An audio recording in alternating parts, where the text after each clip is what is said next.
افتخار صاحب بالکل جس طرح سے کاملہ نے بڑا سمارٹلی پلے کیا، ڈیفینسو دکھائی دیے کل ہمیں جو امریکی صدر ہیں آج اس معاملے میں، اور یہ کہا جا رہا ہے کہ اس ڈیبیٹ کے دوران جو آن لائن پروڈکشن مارکیٹ ہے اس کے بھی ساتھ ساتھ جو فیکٹ سامنے آ رہے ہیں وہ بھی سامنے رکھ لیتے ہیں۔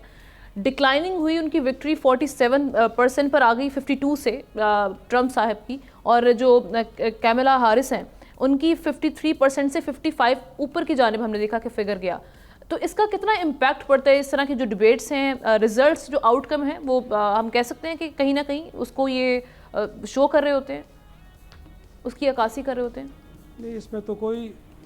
نہیں، بالکل اس میں کوئی شک نہیں ہے کہ یہ جو ایک طرح سے جو ریزلٹس ہیں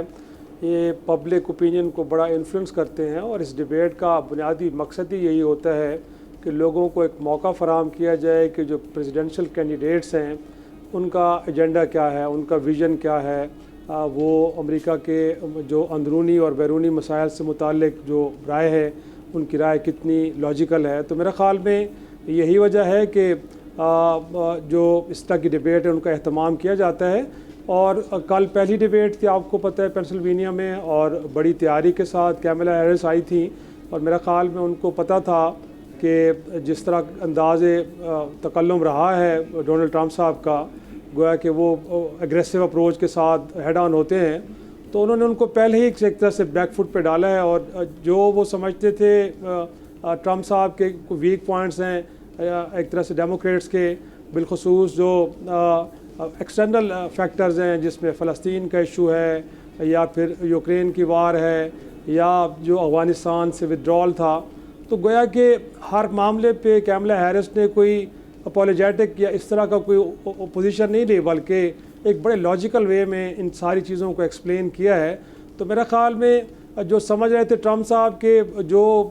ڈیموکریٹس کے ویک پوائنٹس ان کو ایکسپلائٹ کریں گے اور شاید اس قیادت کو ایکسپوز کرنے کی کوشش کریں گے، تو میرا خیال میں اس میں وہ کامیاب نہیں ہو پائے۔ اور پھر ظاہر سی بات ہے،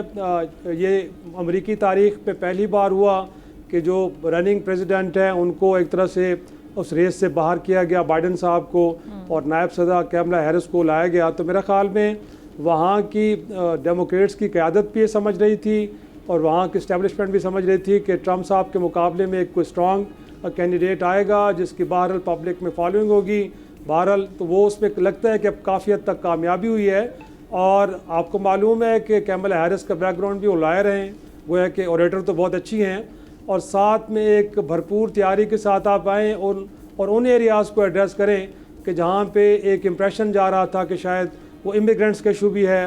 جس میں اقساط حمل کے معاملات، باقی اس طرح کے، یہ وہ ایریاز ہے کہ جن کو لے کے ٹرمپ صاحب ہمیشہ تنقید کرتے رہے، تو ان پہ انہوں نے ایک بڑی کینڈڈ پوزیشن لی ہے، اور بڑی ایک وہ کہہ سکتے ہیں نا کہ ان پہ انہوں نے ایک اپنا ایسا نہیں کیا کہ کوئی پہلو تہی سے کام لیے۔ تو میرا خیال میں اس کو بڑا اپریشیٹ کیا جا رہا ہے۔ پھر یہ ہے کہ امریکی تاریخ میں دوسری بار خاتون پریزیڈنشل کینڈیڈیٹ آئی ہیں، تو اس سے پہلے بھی ہم نے دیکھا کہ ہیلری کلنٹن صاحبہ اگرچہ انہوں نے پاپولر ووٹس زیادہ لیا تھا لیکن الیکشن وہ ہار گئی تھیں۔ تو میرا خیال میں اب امریکی عوام بھی سمجھتے ہیں کہ اس مت کو بھی توڑا جائے کہ وہاں پہ ایک خاتون پریزیڈنٹ اگر آ سکتی ہیں تو اس کو لایا جائے۔ تو ابھی تک تو شروعات مجھے لگتا ہے کہ بڑی اچھی ہیں کیملا ہیرس کی۔